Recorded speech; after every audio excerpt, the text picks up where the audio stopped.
If I turn the lights on. All right. Hello, namaskara, vanakkam, and Kem Cho.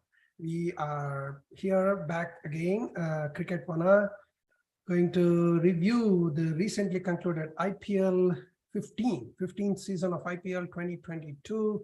Had a fantastic year, if not the best, one of the best seasons we ever had. We'll talk about all the good, bad, and ugly of the season. As you all know, we had two new teams added, Gujarat Titans and Lucknow Super Giants, along with the 8 traditional teams we always had. So it was a 10-team tournament. Everybody played 14 games with a virtual grouping of 5 teams in 2 groups, so that they play twice with the teams in the same group, but then once with the other teams. So as we all know, Gujarat Titans beat Rajasthan Royals, who were playing as a tribute to Shane Warne. We'll talk about that too. So Gujarat Titans became the second team after Rajasthan Royals to win the IPL in their first season. Ably led by Hardik Pandya. I don't think anybody gave chance. They were not in my top 4, I admit. In fact, Lucknow was. It looked great team. Punjab was. We'll talk about that too. But Gujarat, we'll dissect more on this tournament. But yeah, Gujarat, they were always on the top of the table. They started with 3-0 or almost 4-0. So they never came down below number 2, actually, in the table, from day one. And, they maintained the top position. They beat the first qualifier. They won the first qualifier and then won the final, one of the most single-sided finals we could see in IPL. Yeah. And here we are, new champions, Gujarat Titans. Yeah. So, Somu, I just want to add one thing. Adhika. Yeah. Both the brand new teams, Lucknow and Gujarat, made the top 4. So that's kind of a significant exactly. They were pretty much the top 2 teams, except for the run rate. Rajasthan, pipped Gujarat by just almost like 25 runs in the difference. Yeah, right. 0.28 versus 0.25 or something like that. So they were top 2. Yeah, those 2. And look at that. The 2 best teams in the history of IPL, Chennai and Mumbai, were 9th and 10th. Mm-hmm. And if you add number 7 and 8, which was KKR and Hyderabad, you have 12 out of 14 trophies in the won by those 4. Yeah, in the bottom 4. The other 2 are just Rajasthan and Deccan Chargers, which is not even there anymore. So in the top 6 teams, there was only 1 title. That is Rajasthan Royals' first title. After that, all the other 12 trophies were sitting in the bottom 4. That was that was an amazing. I will tell that I have rationalized this. Correct me if I'm wrong. Yeah. I think the rationale behind it, retention was the problem with the bottom 2 teams. I don't care what you said. The reason was everybody went with the top names. They didn't perform at all. So now retention is probably not the best way to go. Go by the current statistics and form rather than the Dhonis of the industry, Jadejas of the industry. I'm just naming names at times. Or even form. See, one thing. Yeah, I mean, form is not in your control. Who knew David Miller will go through his best form of his life in this last 2 months, right? I mean, that was again. No, I just mentioned it. What I mean to say is, but in a negative way, yes, Rohit Sharma, even Dhoni for that matter, right? And actually, I was looking. This was one of the worst seasons for the retained players. Correct. That's what I mean. From almost all the teams. From all the teams. Kane Williamson, Virat Kohli. Worst of them all is Mohammad Siraj, who had actually the worst ever season for any bowler in the IPL history. 31 sixers out of 100. 31 sixers, which is the highest, and also 10.5 run rate, which is also the worst for anyone who has bowled more than 150 balls in a season. In the entire. So Even Maxwell was not that great this year. And, Rohit Sharma, Bumrah was mediocre. He was great in a couple of games. Surya was injured. Dhoni didn't perform. No. Jadeja went. So there were lots and lots of retained players who didn't do well. And the newcomers, actually, many teams, especially RCB, you can say everybody performed better, than their expectation, apart from the 3 retained players. Correct. But then, Okay. back to Gujarat and Lucknow, if you take the first 3 draft as kind of a retained player, then they did well. Like Hardik, KL, Rashid Khan, Shubman Gill, they all did well. Sanju Samson did well. He was one Sanju Samson did well, yeah.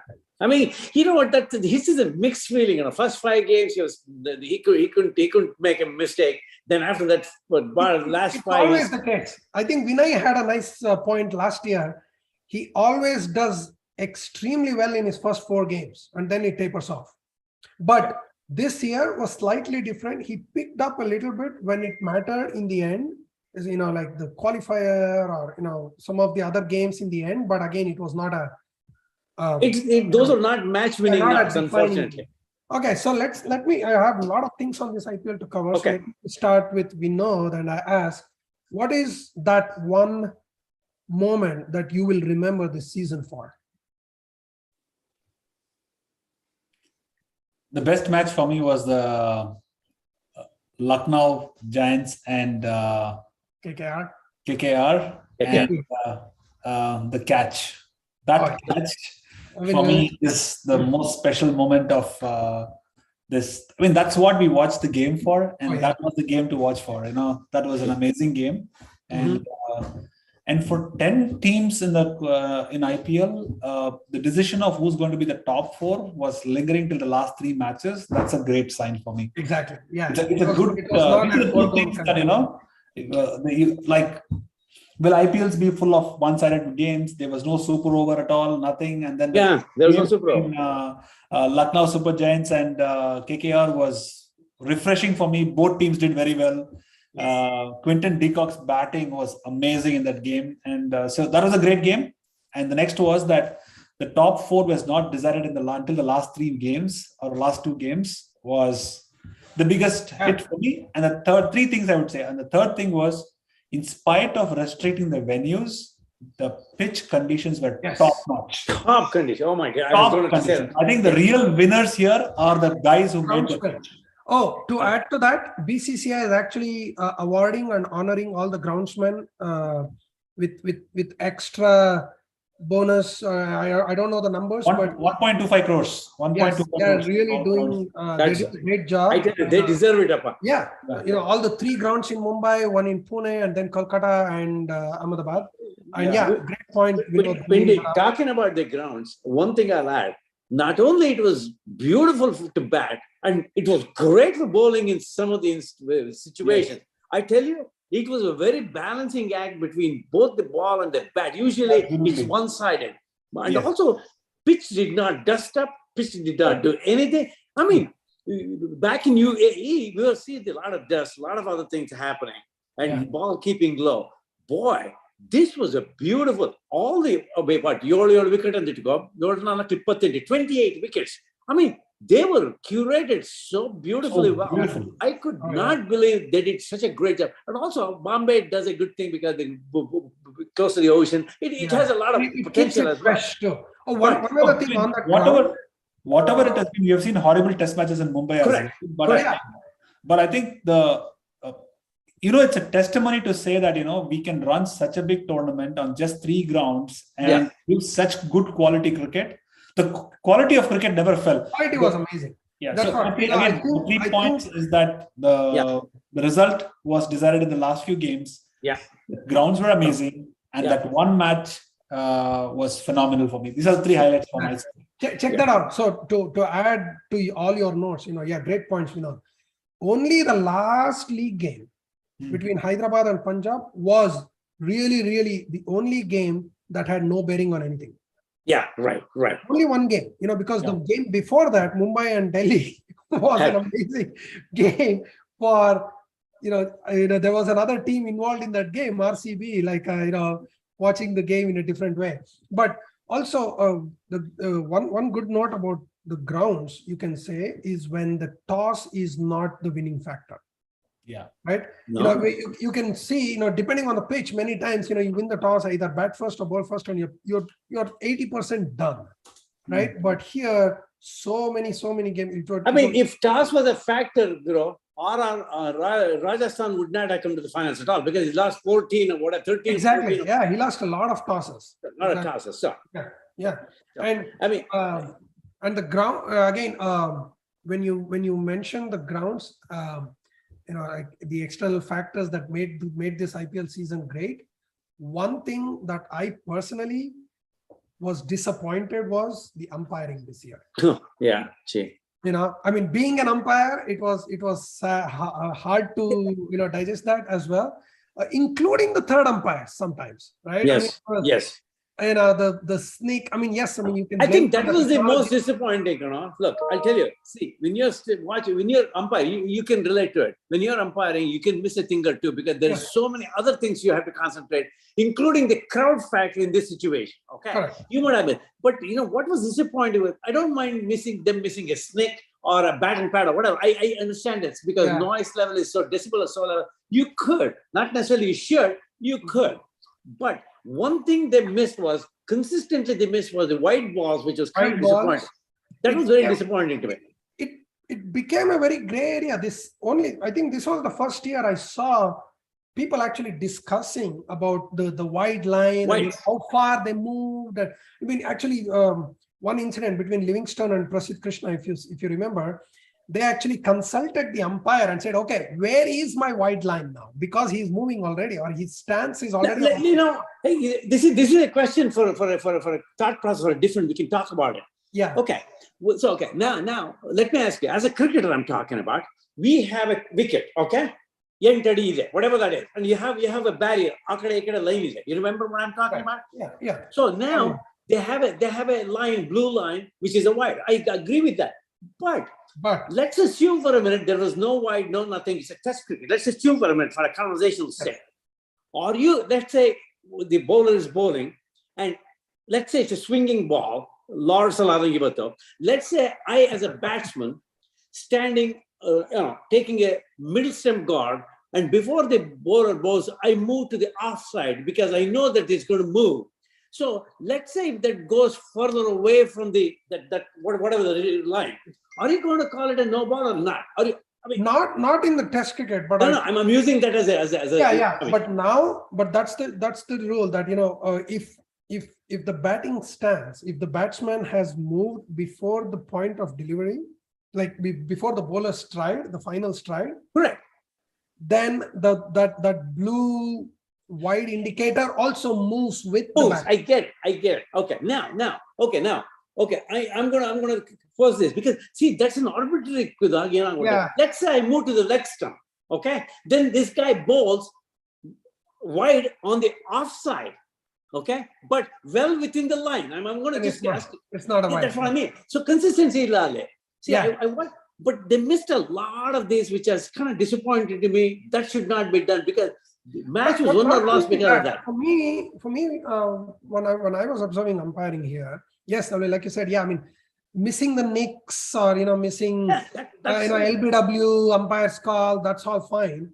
But what was more glaring was this time it was a bit of a casual approach and laziness from the umpiring as well, because you could see many of the runouts, like the batsman was 3 feet or even like sometimes almost 60% into the pitch, that's it. But they're still referring to the third umpire. So they have lost that conviction to raise your finger for any run out, however it is. Maybe not once I saw a run out being maybe because if you can't see the bowler, whether you're maybe you're not sure of whether they grab the ball properly or whatever. But sometimes it's so straightforward, you just refer it. And once, as you know, the catcher, they caught it. I think Butler, right? He fielded Rashid Khan. Sorry, in the final, he fielded and he said it's a 4. It's a 4. So then they still referred and wasted 2-3 minutes checking all the replays and then say it's a 4. Rashid already said it's a 4. He declared 4 as soon as he touched it. Exactly. I mean, if it's the other way, I understand. If Rashid says it's not 4, then you may not trust him. But he himself is saying it's a 4, move on. Right? So, yeah. Anyway. I mean, see, that is the disadvantage. Umpire does not have to pay attention at all. Sometimes that's very unfortunate as well. Many of these high level, like when you get into that higher level where there's a lot of technology and 16 different cameras to help you, you start losing that your own common sense sometimes. So you have to go back to the grassroots and umpire, because I mean, like all my umpiring, I never had any camera so far. Hopefully someday, but so you're forced. You know what? You'll become lazy. Guess what? You'll become lazy. It's just like the rear view camera you have in your car now. You have forgotten to look back. Yeah. Anyway, what was your again? I have to go with Windy. That's the last Lucknow KKR game. There was no better game than that, because it was not decided till the last ball, and you would not know. And it's not a sixer that he had to hit. Yeah. You know what I mean? So it was 2 or 3, whatever that number was. That last over, what a and you know what? One thing I want to make, that was obviously the greatest game, but the greatest over bowled in that 19th over, Bowie. No, Bowie is that, you remember? Oh, maiden wicket. Yes, yeah. Maiden wicket. That won the game for them. But see, that was to Bumrah. 4 out of his 6 balls were to Bumrah. No, but what I mean in the same game, 19th over by Prasidh Krishna.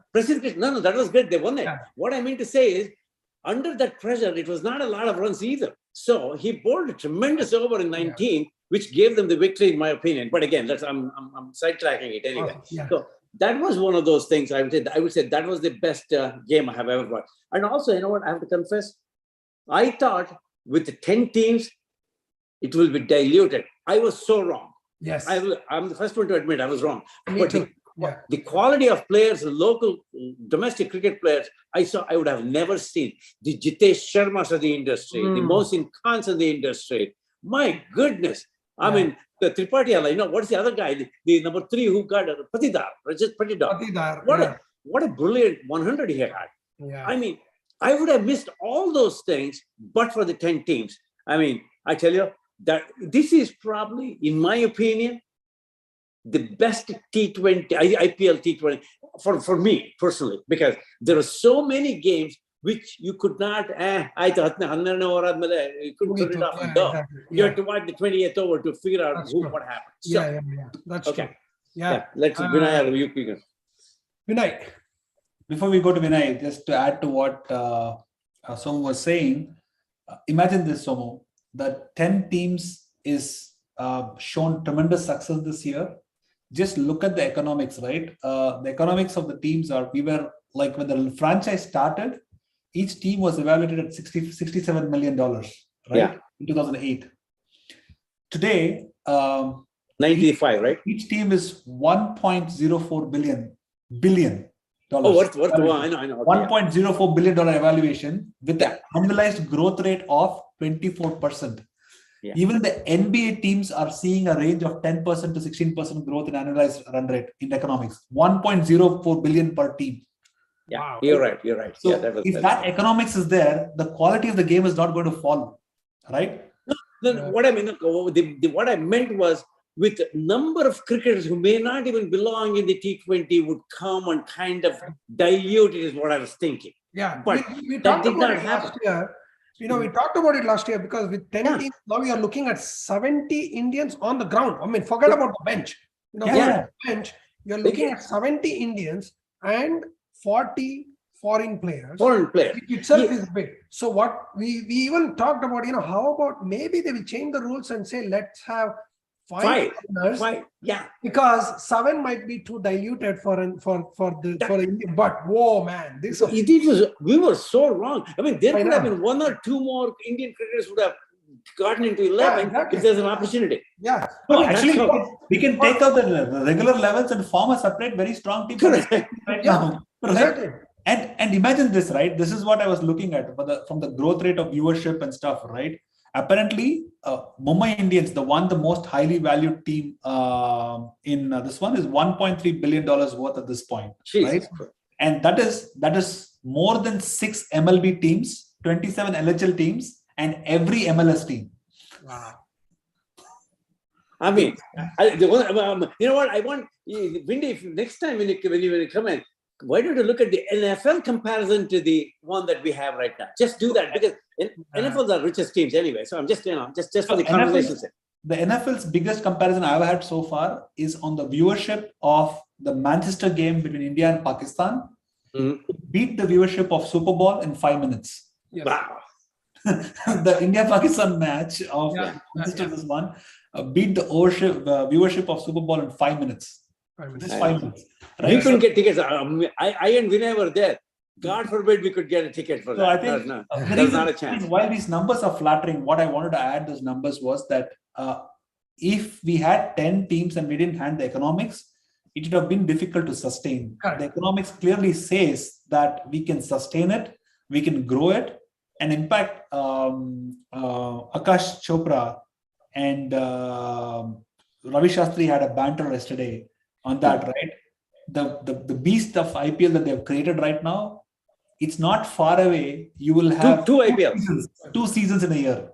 Yeah, now it is going to be diluted. I don't know about 2 seasons, but there was one point more, almost 10 years ago, Rahul Dravid made in that Colin Cowdrey speech, that famous, in the Lord's, and I still believe it should happen. And Ravi Shastri reiterated it as well yesterday, that we should stop these bilateral T20s.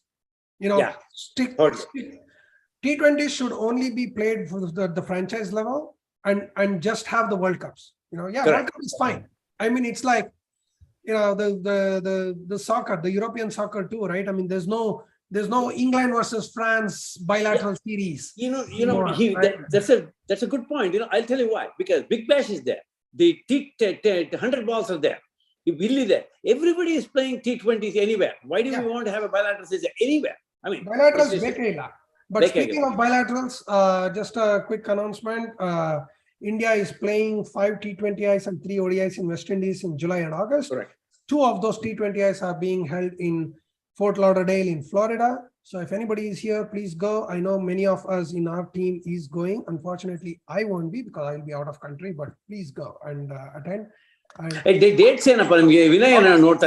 August 6 and 7. Tickets are opening up tomorrow. So, be ready. Tickets, I think it's tickets. I don't think it's. So now, back to let's move to, my, because you all picked LSG and KKR game, because I don't want to ignore this other beautiful game, I will pick RR versus KKR, where KKR was about to win. It was pretty much similar scores, but then how was that hat trick by Yuzvendra Chahal? And that oh my God. and the pause he gave in the end, with the 5-wicket haul, he took a hat trick, he took a 5-wicket haul, the KKR collapsed spectacularly, and I think they were chasing 217 and ended up with 210. Right? I mean, again, that was an easy game for them to win for that over. Exactly, because they were 130 in 12 overs or something. So I mean, they were right on track. But man, that was an amazing turnaround that Chahal did. Anyway, so I mean, just wanted to bring that up. That was one of the best games as well. Oh yeah, Vinay. I think you guys definitely gave the obvious one, but one that stood out to me personally that I think this was one of my favorite games was RR versus CSK, which is when Ashwin won the game for them. Ashwin's batting was, I just remember thinking that the reason it made such a big impact is because the match situation, because you had the opener Yashasvi Jaiswal, you had Butler, Samson, Padikkal, and Hetmeyer all back in the hut. So there's literally no batsman to go. Yeah. And not just the match situation, but also I like the way where you say I like the way you said there's no batsman when there was Parag, but yeah, go ahead. That's true. And then not just the match situation, but I think, the table situation, right? They needed to, I mean, they were clawing back from, 6 to 5 to 4 to 3 to 2. So I know a lot of people will point to the RCB game, which is what gave them the second place rather than third, which guaranteed them at least, they can lose once and still make it to the finals. But without this game, I think it was right before, they wouldn't even have a chance to be second at that point. I think they were either fourth or third, and this game helped them kind of get over that hump too. So the table situation, I think it maybe didn't clinch second, but it definitely, I think, maybe clinched them to get into the the knockouts. And so just being guaranteed to get in, I think, is a big deal as well. And I think just Ashwin's batting, it's not the half century or whatever he must have scored. I forgot exactly how much he scored. And he was striking at maybe it was like 40 runs or something, and he was striking almost at 200. But it's not even that. It was, if you watched the innings, the shots he played were unbelievable. These are shots that some of the classiest batsmen would play, just completely premeditated, but just manipulating the field. It was just a beauty to watch him. Just these shots he executed, it's like, how is this guy doing this right now? It's you never expect him to bat like that. I know he's got good fundamentals, he's a great batsman in test matches and everything, but to me that was his kind of stamp of, look, I can be a white ball player too. And he literally just dragged the entire team across the line. And I thought that was a phenomenal match. I think nobody's going to talk about that match. There's a lot of other good matches out there, but I think this match was the one that stood out for me. You made us all think about it, right? You spoke about it, you made us all think about it. Exactly. And Ashwin, I think, he was a revelation this season, actually, in many ways. I mean, his bowling, he didn't take it in by the storm, but I mean, he was there always, reliable bowling, nice economical. Of course, he went big in a couple of bad games, but overall he was reliable bowling and batting. Yeah, this time he promote. I don't know whose idea was it to promote him, but my God, he came number 3. He came number 5. Number 3, number 4. I mean, and believe me, I was not surprised at all that he will, and he will be the first one to actually retire out. It's not surprising. He's the one. I mean, he's like the Elon Musk of cricket. I mean, so actually one thing that in sports they say, right? You can be especially in cricket, right? You can be a great batsman, you can be a fielder, you can be a bowler, and you can contribute. But keeping that all aside, there are 3 things that you need to fall back on. You can fall back on brain, attitude, and skill. Right, but Ashwin has 2 alternatives. He can fall back on his brain. He can fall back as an attitude that will always help him. Because even if there are players who fall back on attitude, they lose their brains.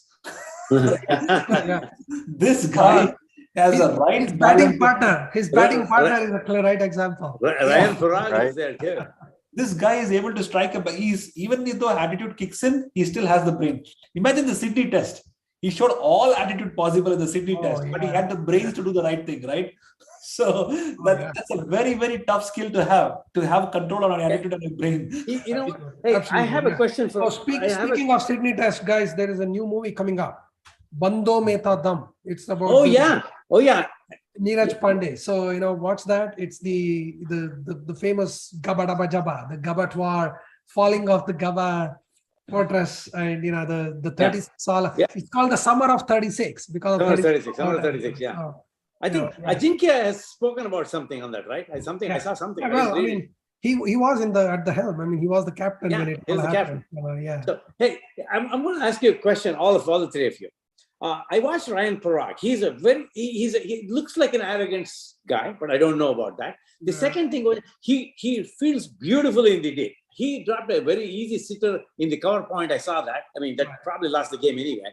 But having said that, how good is it? I haven't paid attention to him. He takes some brilliant catches, makes it look easy. That arrogant attitude that he has.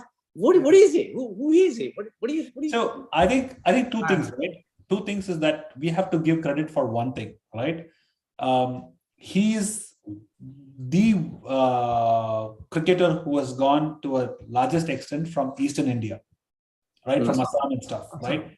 to navigate from there and come, he definitely deserves carrying an attitude. So carrying attitude is very good.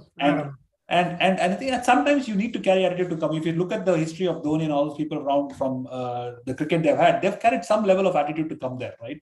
Yes. So that is there. And his talent on under 19 has been phenomenal. He still has a skill. He still has a talent.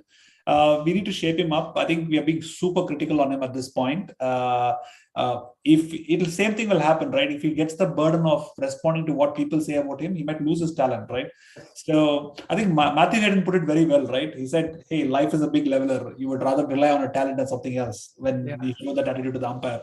So I think the guy is young. He'll learn. Yeah. Right. He's got a lot of good talent. He's got great fielding talent. Attitude is one thing. I like the people with those kind of attitude, like Shane Warne, Peterson, even Virat Kohli, right? I mean, no one better than him. Honestly, he should be working under Dravid. I think probably he'll shape him up quite a bit. Even Sangakkara should be a Sangakkara gave him confidence, right? The last thing when people were talking about him, Sangakkara's statement was very clear, right? We will invest in him. We made him play all the matches. We will. People see some talent. He will be RR future for sure. I mean, maybe future captain for RR as well.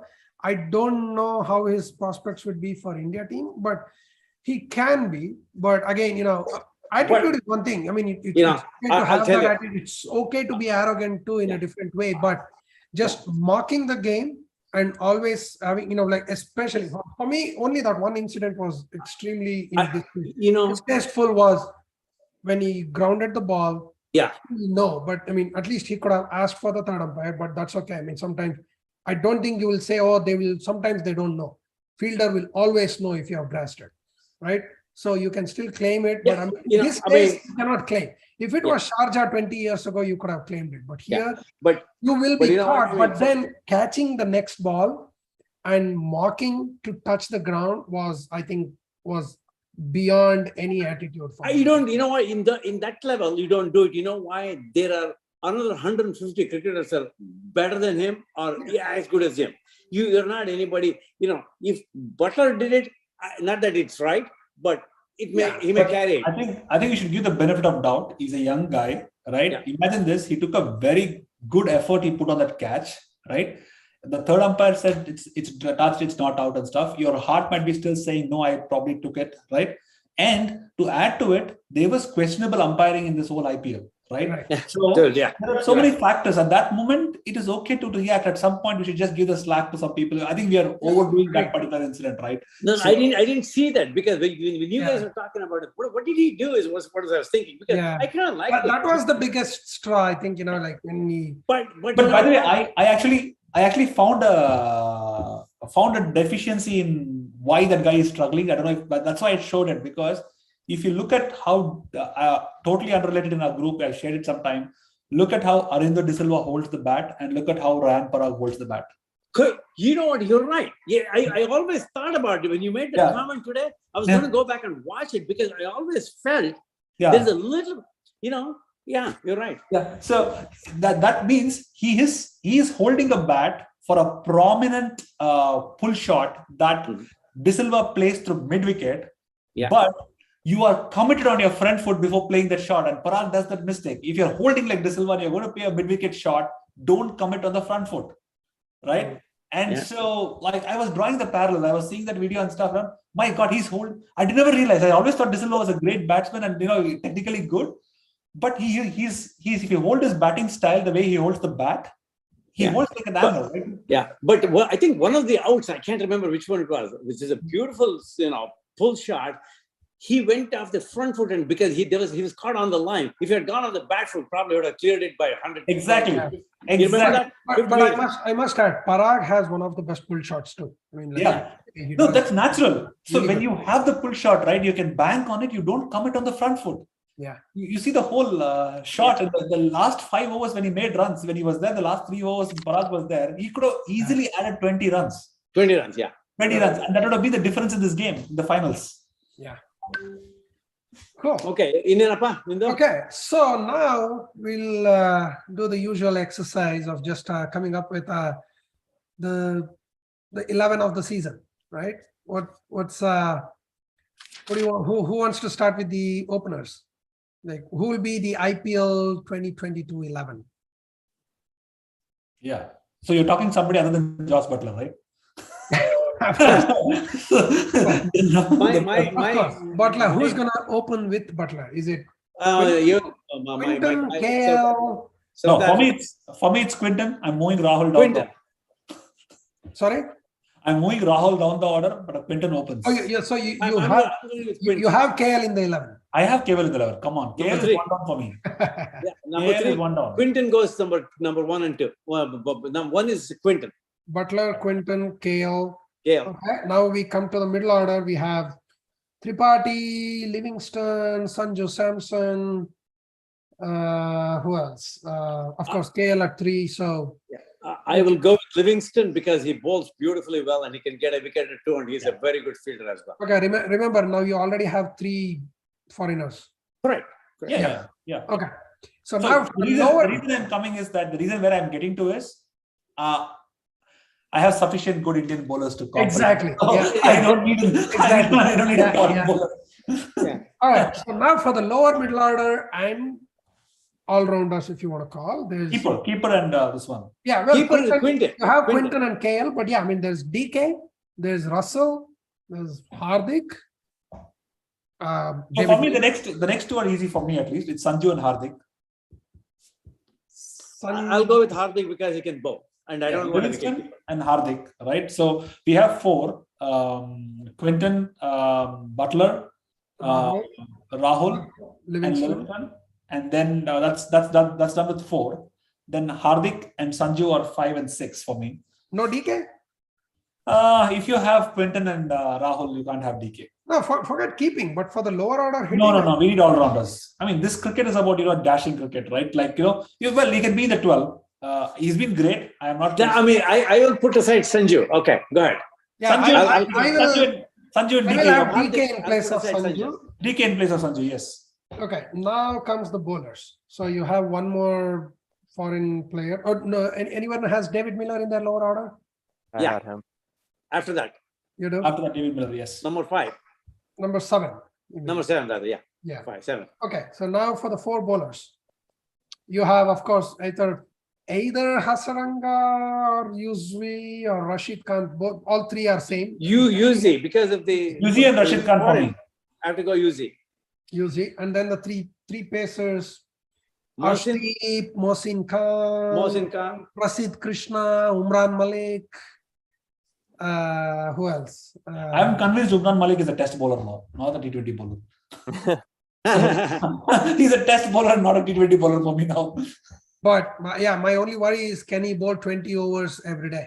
Yeah. I mean, doesn't matter, right? See, for example, if you're a T20 choice, right, the speed doesn't matter. If you're a tearaway bowler, you need to give me at least 2 wickets in power play, 2 to 3 wickets in power play. Yes. So for me, Shane Bolt has done more than Umran Malik for me. I want him under the wings of Stein for another year, and probably he'll get be a better bowler. Hopefully, he plays for Hyderabad again, and he's going to be there to mold him a little bit better. They're already talking about taking him. I mean, not in the official cricket circle, but I mean, in all the social medias, like he should be in the World Cup. I don't agree. Right I don't agree at all. No. Yeah, because if you're going to win, he's not the guy to win. Why did you take him for the test in England? only 1 test. I don't know if he can debut there.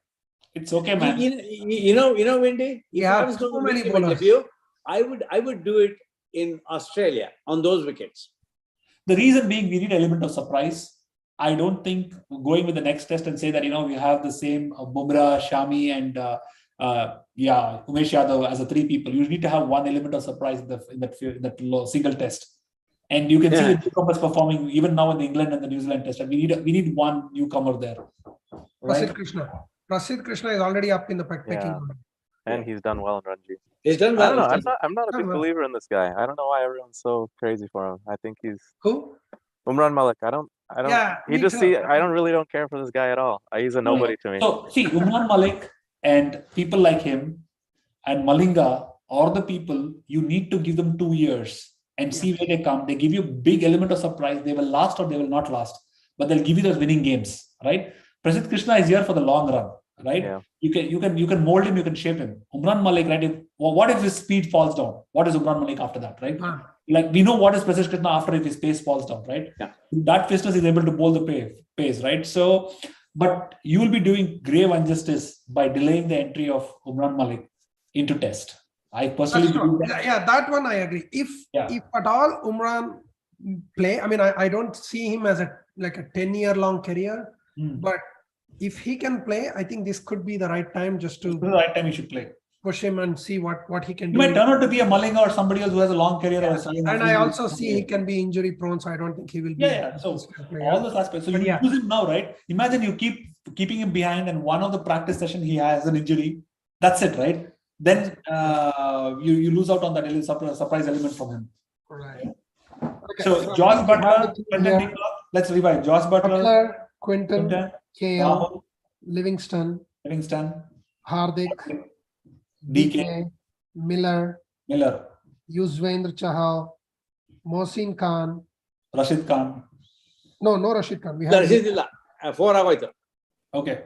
Yuzvendra Chahal. So we need 3 pacemen, right? Along with Hardik and Yuzvendra. I'm still a fan of Shami, man. I'm still a fan of Shami. Shami was good. I'm still a fan of Shami. Shami should be. Shami and Arshdeep as well. Shami, Arshdeep, and Mohsin. Yeah. I didn't have Mohsin. What's the big deal? Okay, I want to ask you guys, what's the big deal with this Mohsin Khan, right? I didn't watch him as much.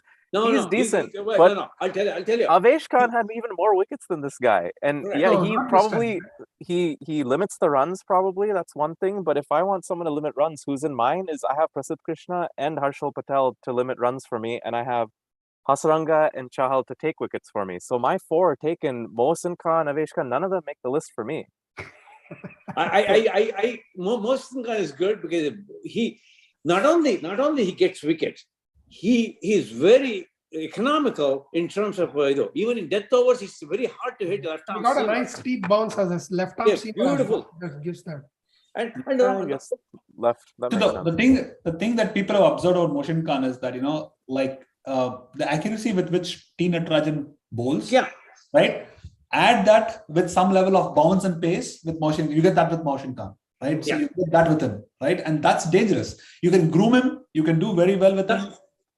Not only that, you look at the economy. Even at 18, 19th over, he was not being easily hit. Yeah. So that's what I looked at.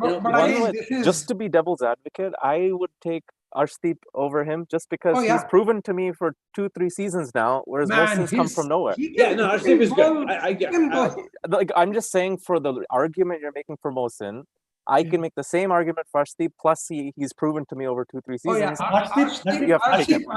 The question is that you can contain in T20. I agree. He's a T20 bowler. You can take it, right? We are thinking, you might probably be right. He's a good choice for T20. And I think we are thinking about pan events, all 3 events. We are thinking about this. So from that perspective, there will be reasons that you need to push your limits at some point, and Mohsin Khan can do that, right? Yeah. Okay. The other thing is that in T20, right, when you want to have those moments of glory of one real pace wicket and stuff, you see the way people bend their back to bowl and how their head falls apart, right? Mohsin Khan's head doesn't fall apart. That's a skill. Right? Correct. If your head doesn't fall apart, you have the skill. If your head falls apart, you'll be. And also, when you notice him, he will not be prone to injury because he's a very smooth action and high arm action. He's not prone to, because he's not putting any pressure on one part of the body. He's using everything to bowl. That's what I like about him. It's beautiful about him. Even Arshdeep does the same thing. But one thing is, I haven't seen any left-arm paceman who is not prone to injury. But but you are right. I think Mohsin has one of the smoothest action in that way. Yeah, I mean, he's in for the long run. But I can see from the IPL performance. Yeah, anybody can get injured, but his smooth action will probably kind of less prone to those. I mean, nobody can guarantee anything, but I'm saying that. Yeah. So that's how I look at it. I mean, it might be an off topic that I'm talking, but I don't know if you guys have observed this, and I want to ask this question to you folks. So typically for me, when I build confidence on a bowler is when you see them in a slow motion to come and deliver the ball, be it the slow ball or be the ball, how their head position is when they deliver the ball, that tells a lot about their stability. Yeah. But unfortunately for me, what happens is when I watch TV these days, people bat from both ends, cameras are on both ends. But when they shoot the cameras, when the match is going on, the close-up and the angle that you get from behind the bowler is different from what you get from front of the bowler. So I always, Completely. in those days, there were only two cameras fixed. When Dennis Lilly was bowling or something, you see the replay, the angles are same, the depth is the same. So you could watch a Prasanna or like if you look at the videos for the past videos, you look at Dennis Lilly's videos, or you look at even for that matter, Courtney Walsh or Blue Ambrose, right? It's a straight video. I can see that. But here, nowadays, I don't get that replay of, very rarely they show the replay from the behind of the batsman. It's all from the side angle so that they can trace the ball, or, it's so if you start getting those older replays that you used to get, you'll easily see and you'll build confidence on how the bowlers are bowling. Two things on that. One, it's not test cricket, and because there are so many actions happening within a span of few seconds all over the ground, you now have those weird angles, and it's just like they say, there is action every second. The camera is also panning everywhere. So to add to that, along with umpiring, I must add another big disappointment for me was the TV work. We lost out on so many good actions. We could see like the balls, the ball gets beaten or whatever, and the batsman and bowler come closer. I want to see their reaction, body language, or whatever it is. They just show it, show the crowd, or take it away. I mean, of course, taking away, especially, I really hope nothing happens in the last ball of the over ever, because they immediately start showing the ads and no replays. So, but apart from that, even like if it's the third or fourth ball of the over, they just pan to something else, or the coach, or just the dugout, everybody's sitting together. I don't know why. Maybe because they don't want to show any of these controversies or fights or whatever. I mean, they didn't even show Parag versus Harshal Patel, because I saw more videos from the spectators sharing in Twitter and Facebook what really happened. And then apparently in RCB's last match, there was an intruder on the pitch. I didn't know. Yeah. They cut away from that. I know. And then someone else showed the video from the audience where Virat Kohli is laughing because the policeman just grabbed him and carried him away, and so many of these actions, even cricketing action, forget this. Okay, yes, you don't want to encourage the intruder, that I understand, but even many of the cricketing actions were missed, and even some of the fielding, they just no run. The mid-off catches it. Sometimes they, like in a different weird and stylish way, they throw the ball back or whatever. We don't see that, because as soon as the ball is there, they know it's not a run. They just show the crowd, or they just show the coach or whatever. So it was very poor. They focus on too many on the bench. We don't need that. I don't need that. Because they want to know how is Gambhir feeling? How is Mike Hesson, how is Mike Hussey doing? I don't care. I don't care. I mean, yes, it's good, but show me later. I mean, because you have all these cameras, if you think something really happened 5 seconds ago, bring it back as a replay. My thing is still concentrated on the field, okay? Then you can do other things after it's all dead, okay? That's what. And the commentary, man, how bad can that go? So bringing back Ravi Shastri was a breath of fresh air suddenly. Oh my God. The Murali Kartiks and the Anjum Chopras. Oh my God, I can't. I'm already dreading the fact that Anjum Chopra will be the main commentator if the women's IPL happens. So I mean, it's already. And you know what? The sad part is, how does Sunil Gavaskar still get to comment? Honestly, he can never be objective, in my opinion. Yeah. I mean, that's my opinion. I'm sorry. He already mentioned about when there is Buri Nazar, we have black tika and black thing. And so if you see, Virat Kohli was wearing a black grip on his bat, and that's why he scored a 50. Oh my God, it was. It was torturous. It's very, very bad. Because imagine, and luckily this time, it was in the morning, and we were getting ready. The kids have to go to school. So luckily I watched a lot of IPL muted. But every time I unmute, I had to listen to this filthy commentary. But mind you, who was Graham Smith was good. That that guy, what's his name? Simon Dole, Ian Bishop Really? and Simon Dole. Even Harsha Yeah. Bhogale is so good, but But you know what? I think Nick Knight, he was very good. Nick Knight was very good English. No, it's so cliched, but yeah, I mean, But yeah, because he Simon Dole and Ian Bishop are really, really good. Oh, really? And that whatever his name is, that I can't even pronounce his name. Bangwa. Bangwa. Bangwa, whatever his name is. Yeah. He was pretty good too. He's So, yeah.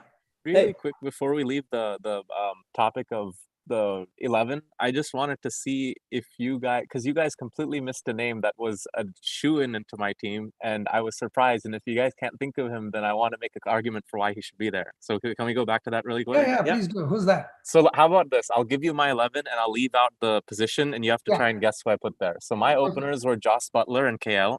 Okay. Yeah. The one you guys missed is my number 3. Number Tripathi. 4. No. My number 4 was Hardik, and number 5 is Livingstone, both because they can bowl a bit. David Miller at 6. I have DK at 7. Okay. And then I have my 2 fast bowlers in Prasidh Krishna and Harshal Patel to contain some runs, and then 2 spinners in Hasranga and Chahal to get some wickets. So that's my list right now. My number 3 was so obvious to me personally, and I have an argument for why, but we have not even mentioned his name in the call. Huh? No. Who else? Don't say Windy, you get one guess, and my dad. Are you saying yes? Yes. Yes. Okay, I'll tell you why. This guy, I know. Okay, so there's 14 matches. He only played 7 of them. So he only played half the season, and this guy scored 333 runs. I know one of them was a century, so you deduct the 100 runs, but there's still 200 plus runs in 6 matches.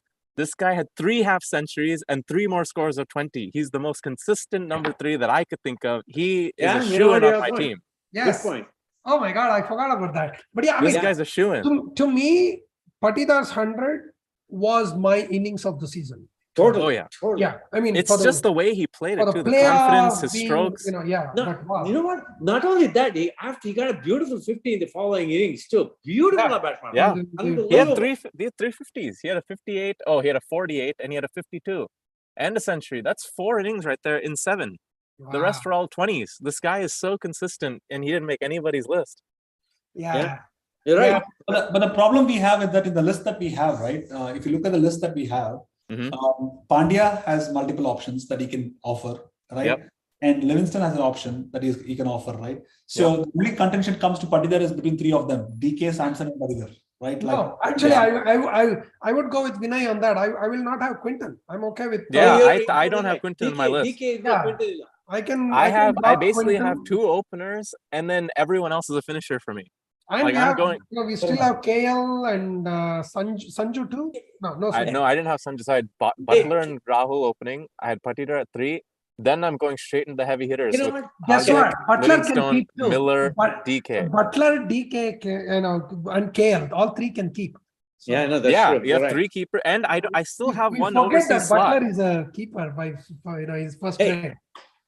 You know what? If you're done, I have some observations. I want all of you to make a comment on what my thoughts are. I could be totally off, or I could be right on the money. Good. In this, what this T20 gave me, the thought process was, we don't need an anchor batsman anymore. It's a diminished. It's over. The reason is I give an argument. Our own KL Rahul, he lost the match for me that day. Yeah. Okay, that's one thing. With Tripathi, Liam, Jitesh, and Sanju, everybody is a finisher. They can all. Okay. Then the other thing is, which I think CSK made a terrible mistake. You have to have 5 bowlers and 6 batsmen in my world. Because 5 bowlers, 5-4-20. They have to get runs. They have to bowl. They have to win. If they don't win, then we don't. And also 6 batsmen.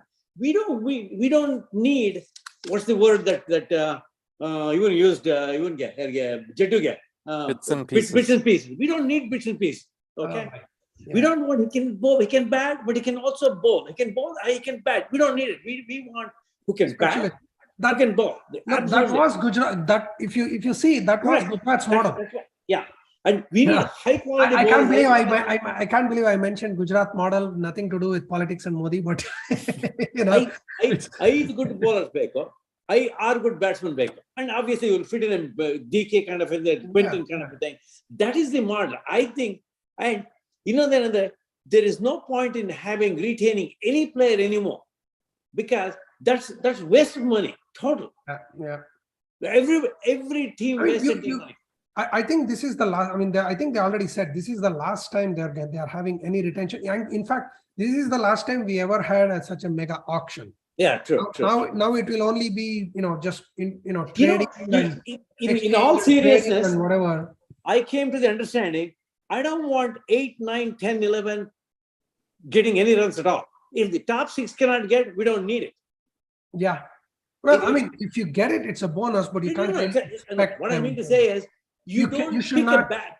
You don't pick a ball exactly. because you can bat too. Is my problem. Yeah, so exactly. You should not select your team because someone can bowl a little. I didn't want to forget. That's why I wrote it down, because a good quality spinner is as good as but the fast bowlers can really make a dent in the whole thing. Yeah. They can bowl first 6 overs. They can get 2 or 3 wickets. They come back and contain the last 5, 6, 3, 4, 5 overs. I think that's all we need in between the Hasarangas and Chahals and whoever. And the biggest disappointment was some of the Indian spinners that I had this time. Nobody bowled well. Bishnoi, Chahal. You know who did well is Kuldeep Yadav. Kuldeep came back. He did very well. Well, look at that. Delhi won 6 games. Kuldeep won 4 Man of the Match awards. That's right. Yeah. He had a lot of wickets. And I think this was the first time I saw so many wickets in totality for spinners, because you had Chahal, Hasaranga, Kuldeep. It is the best season for spinners. Spinners crushed it. It's not the pitch that favored. Yes. No, not at all. It's the attacking style of. It's actually the attacking style of the bowlers as well as the attacking intent of the batsmen that generated these wickets. See, so I tell you, I have to, as I said, we have to go back to what we said.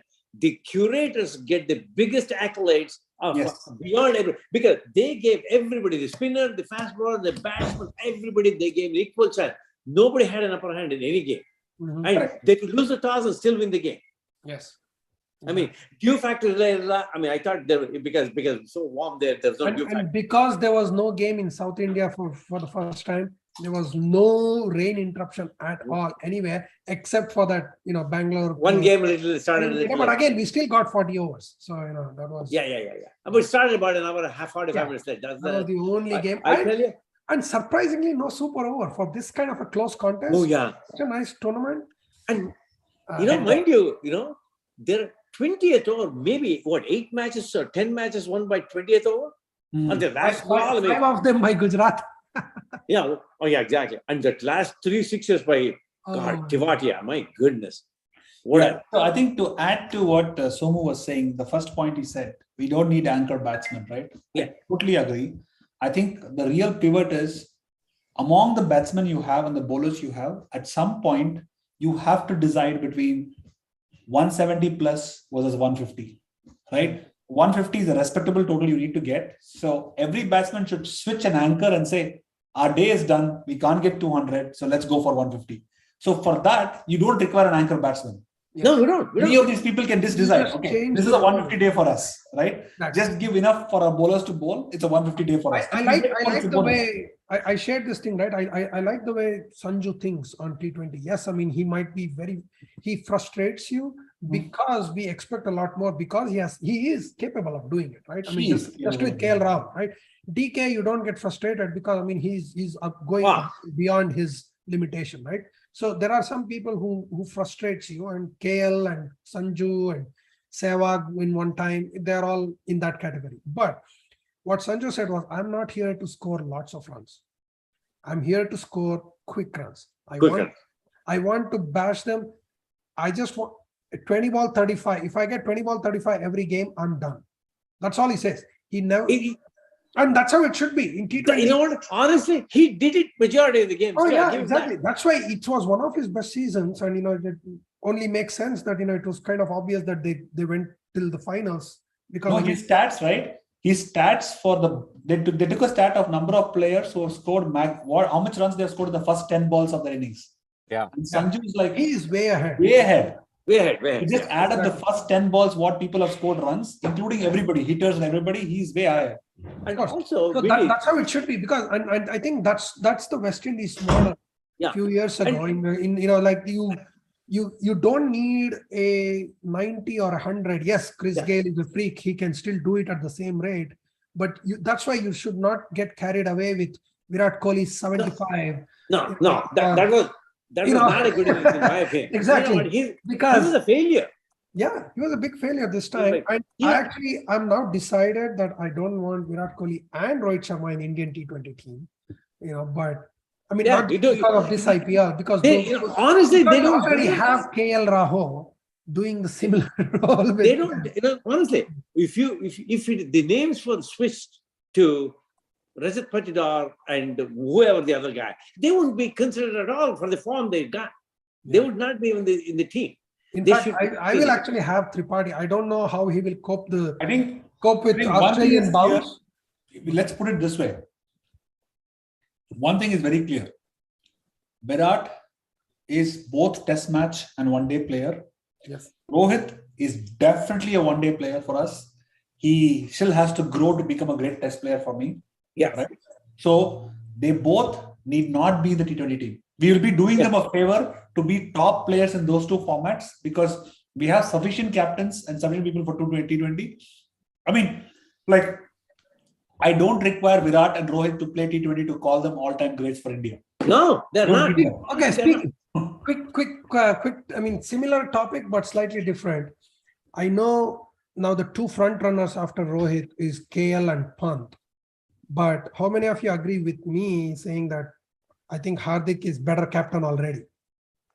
I'm a little biased there. I want KL to lead unless he fails tremendously. I would dump Pant and bring Hardik at the top. No, the thing for me here is Hardik Pandya has got his mojo back. He had to prove something back to the world. He's proven it. You don't need him as a captain, right? He can give the same ideas that he has as a bowler, as an all-rounder. He can give it, right? So also understand there is a factor that we are all ignoring. Gary Kirsten was there. Yeah, true. IPL. No. More than Gary Kirsten, I think it was Nehra's team. I mean, people can say anything, right? We tend to ignore Indian coaches, but I think Nehra did a fantastic job, phenomenal job this year. No, what I'm trying to say is Nehra is the first time he has done. He has to prove it. We can tell it there, but let's understand. Gary Kirsten was there, and I'll tell you, bunch of the way the T20 teams operate in the franchise are operating as how Stephen Fleming says, how Sangha says, and because that's how it is. Because it's very little time, right? So coaches play a role. You cannot rule out the fact that Gary Kirsten was there in the Gujarat team, right? It makes a lot of Sure. Well, but he was also with Punjab and Delhi, and he failed miserably as well in the past. But he had a different role here. In Gujarat, he had a different role. He had a free hand. We all have to understand the players and the coaches are purely based on the roles, not how they were played, how they want. It's all role related either. I think it's also the internal relationships that matter too, because you can be a great coach and I can be a great player, but together we might suffer. Right? Yeah, you're right. But I think there is a crisis. That matters too. This IPL brought up a crisis for us that we all should understand, right? When wickets tumble sooner, or when there's a crisis beyond 4 overs. I'm not talking about last 1 over crisis or 2 over crisis. Yeah. When the crisis is beyond 4 overs, or when the wicket, any form of crisis, like you're behind on run, defending the total, or you're behind on runs, no Indian player start for me. Mm-hmm. In critical situations in the World Cup, we need to be able to say that somebody will just go and come. I still feel there is a void there. My question is, when the crisis is 4 overs long, be it batting, bowling, or anything, who will stand back and pull the game back? That Kapil Dev is not there. Yeah. I think Hardik is closest among all, but still not there. Or for that matter, there is no Liam Livingstone, there is no Miller, there is no Tim David. I mean, they can hit. Well, there's no Rashid Khan, the batter. The batter. Oh my goodness, yes. And you know that? And the sad part, not the sad part, I think I would say slightly differently, that even Pakistan has it. Oh yeah, Pakistan is a great team, as a matter of No, fact. actually, Pakistan is way better than India in T20 at least. And I know, I mean, I'm not even having any hopes of India winning the T20 World Cup at all. But I just want to have that spunk in the team and, go with a different formula than, continuing with Yeah.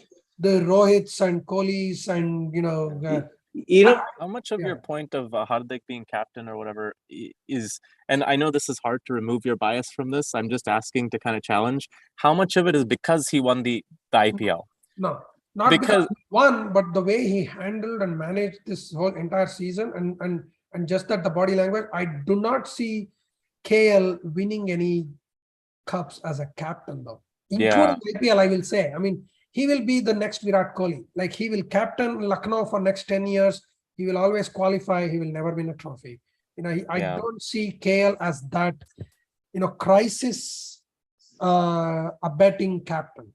Right? The reason I asked is because I'm not disagreeing that Hardik's captaincy was amazing. I think that we're, for instance, not giving enough credit to maybe Sanju for his captaincy because he didn't win the title, right? Because I personally believe, I know everybody thought it would be a romantic story for both the purple and the orange cap getting the title, Shane Warne, first time in 15 years. My thing was, this is the one thing, the only opportunity Sanju can to stamp his name on the international stage. And I was really annoyed that they didn't win because of him.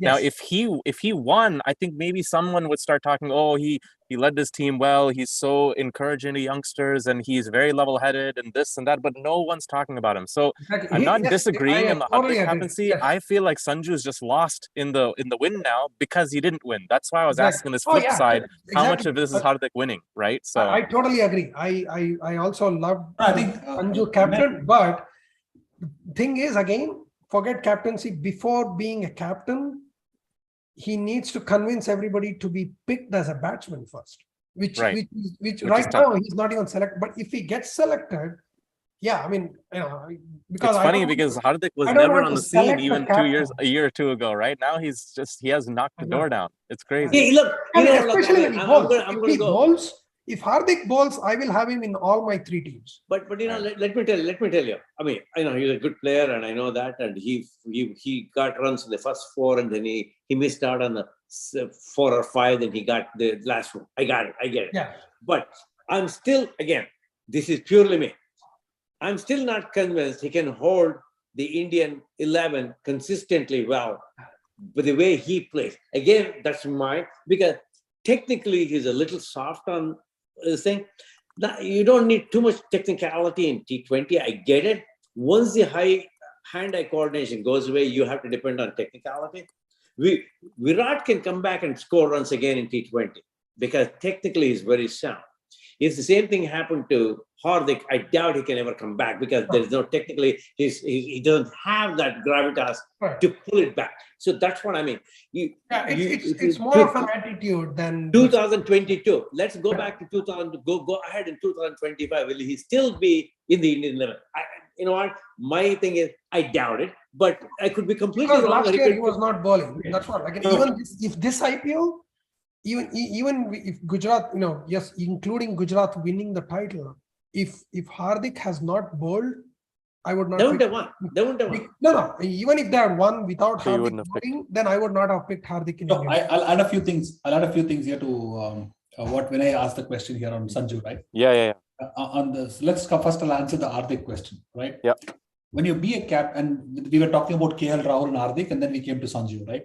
Yeah. When it comes to the playing 11 and controlling the playing 11 as a captain, you need to have an attitude to defend the decisions that you make strongly, even if it works or not. Rohit, Virat, and Dhoni are pretty good at it. Yes. I have never seen Rahul be stronger on that. Right. It's a presentation. When you come and speak in the presentation, I said if you had done this, it will work. Exactly. No, yeah. I did this because of this. This is what it is. It's required because it sends a good message to the team. Good boy to the team. Right? Exactly. I'll tell you something. That is the Karnataka boys' attitude. Now, actually, in that way, Dravid was really good captain. He stuck to his decisions. And he was a cutthroat bastard. But he had that intelligence and the knowledge and he could back it up with his batting. That was one of his strengths. Okay. And the second thing was even Lucknow is the first time that Rahul has a captaincy that there's nobody else. He's got it for himself. Rahul has always got captaincy because somebody else was not there.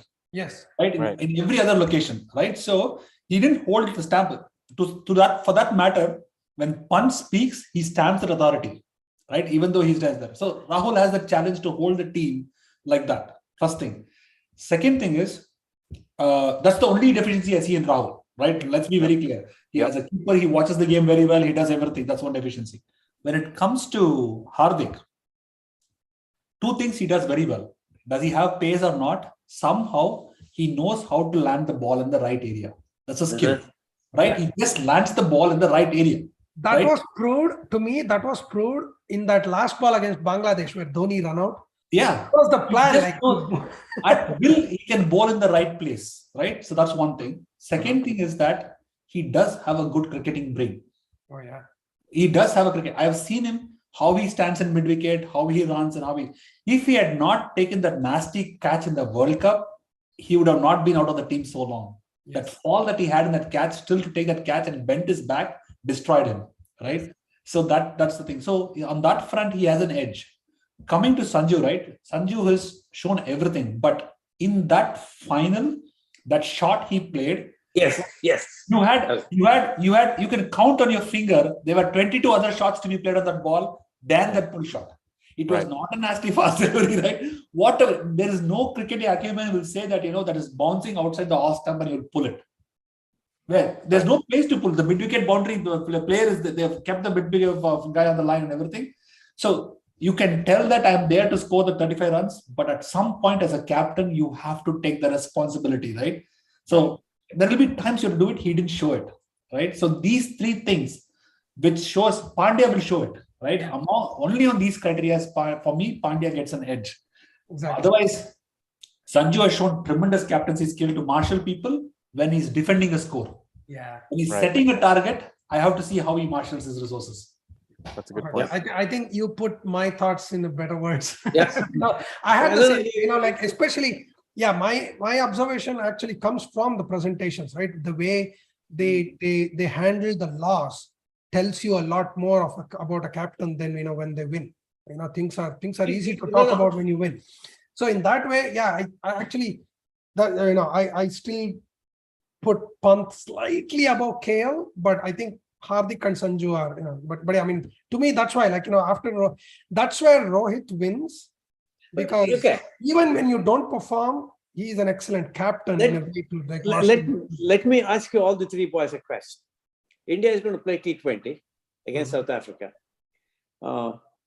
If I was somebody, I would not play Pant. I would play DK right off the bat. What's your opinion? Both are in the team. Yeah. No, but I'm not going to waste one thing for Pant at all. I would keep DK and build the team. I don't think that won't happen. I mean, why not? As a question. Yes. I think for the first 320, for me, the first 320 DK should play, because you are making a choice that is he there in the scheme of things for the World Cup or not, right? So you have to make him play on the first three things, and also Pant needs a break because he's definitely there in the test match in England. Correct. So you need to preserve Pant for the test match because DK is not going to play the test match. Yeah. Right. Pant is the wicketkeeper for us in the test match, so I will not risk him playing all the games. Correct. Pant is there in the team. The third thing that I would add to what you're saying is that, though I'm not trying to be discriminatory here, but the older you are, you have to play more consistently to keep your form or to stay fit. And I don't want him to take a 1 or 2 or 3 month break and have to take care of himself. Oh, yeah. I want him playing consistently from now. If you're going to take him to the World Cup, he has to play from now till the World Cup. You cannot just give him a break and he comes back and expect what he did in the IPL. He's 37. He needs to kind of stay loose, nimble. He needs to. You need to take him. You're right. But DK is in the scheme of things. He is playing all the games. Yeah, don't let him lose this form. Not only that, he has proved himself. He deserves a place in the team. But if you start considering DK as a threat to Pant, that's the wrong way to look at it. No. I don't see it at all. Not a threat. I think what I am assuming is if DK continues to get to the team, including the World Cup, I still don't see Pant being dropped. I think Pant is still their number one keeper, and DK can be the finisher. And anyway, he's a great fielder. Pant is not a good fielder. You know what? They did a mistake in having Dhoni, Pant, and DK in the 2019 World Cup, and Dhoni keep, just because he was good with the spinners. I think Dhoni was not required in the 2019 World Cup already, but that's a different topic. But yeah. I think Pant is still, I don't think he has lost his place as the number one keeper across all formats until now. Yes, he had a very bad IPL, but Pant, I don't think he has lost his place as the number one keeper. But I still think DK will play at number 6 or 7 and be a fielder. He's a phenomenal fielder as well. Mid-wicket, slips, mid-off, whatever. So, maybe not slip, but now, I still remember his fantastic catch in South Africa. But yeah, so Pant, I think for Pant to be dropped, that would be a phenomenal selection choice if they both play and we see that DK consistently performing and Pant. No, I'm not saying Pant to drop, not in a drop sense. I would pick him because of pure performance, he automatically gets into the team. That's one thing. I'm not saying Pant shouldn't be there. And he enjoys the Australian bounce more too. So I think Pant will be there for the World Cup too. Pant's keeping has improved consistently. Right. And DK's keeping has slightly decreased as well. Of course, age difference. But what I'm saying is, since he's a 3-format player, I would protect him as much as I can and give DK, because he's doing well anyways, what I'm thinking. Yeah. So that's my thought. Yeah, that's what I think. Yeah, they can rest Pant. But maybe the first game, they will just go with their best 11 on paper. And I don't know if DK fits in it right away. But, they will probably... I don't see Pant not playing the first game at least. But, you never know. But yeah, that would be interesting. But, I don't have high hopes with KL's captaincy personally. Oh, all right, guys. We all are forgetting one thing, right? Yeah. We all forgot one thing in this whole scheme of things. Which is? Dravid is still the coach and he has a rotation policy. Yeah. Yeah, that's true. Dravid is the coach and he has a rotation policy irrespective of the consequence of the series. I don't know how relevant that rotation policy will be with this close to the World Cup though, especially after the IPL and everything. There's not much cricket left actually. The South Africa series, then there is one. It's even more relevant, right? It's even more relevant. Rotate and finalize. No, but also remember this. Rotation now is forced because when India is playing the test in England, in parallel they are playing the T20s against Ireland or Netherlands or somewhere. And there, Lakshman is going to be the interim coach for the white ball cricket outside England, while Dravid is with the test team. So it will be an interesting next few months. And it's not too far. October means I think by September they need to select the 15 for the World Cup. So with that, we'll close this session and we'll come back. Okay. Oh, look at that. Is it a signed book, Somana? But sign book.